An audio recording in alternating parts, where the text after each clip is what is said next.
I believe some of the things. I think some of it is a little far-fetched, but I think some of it is definitely true. Well, there's definitely times that he was very abusive argumentatively. He was very abusive physically.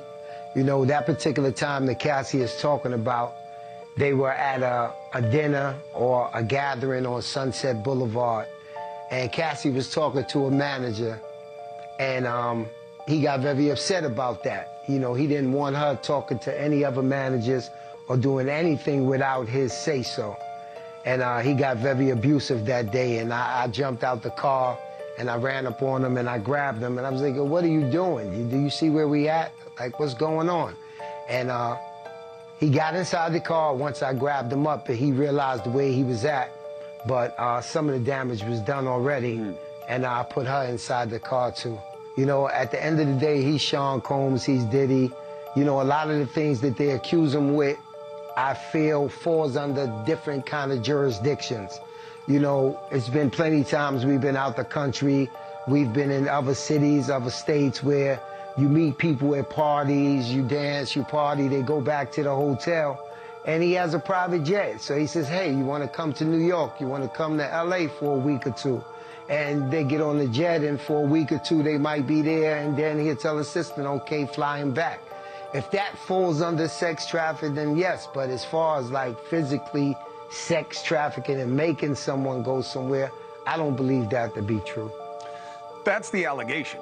Cassidy makes that allegation in part also, what she refers to as a freak-off, which is where Combs would make her have sex with other men.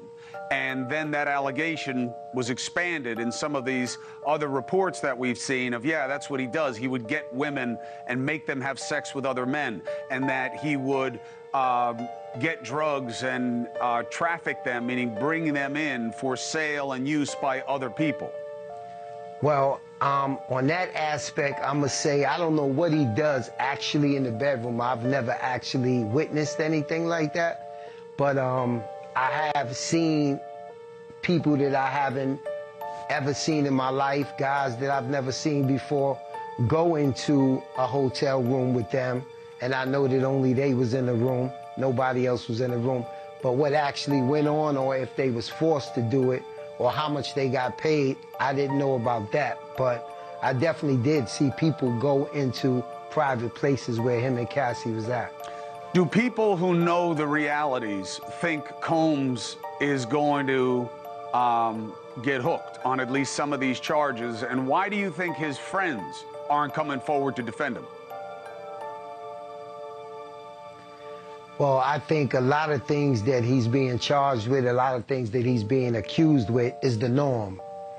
You know, I think that's part of Hollywood. I think that's a rich culture. And I think a lot of them is scared to come forward because this is what they've been doing for the last 10, 20, 30 years, as if it's just a regular thing.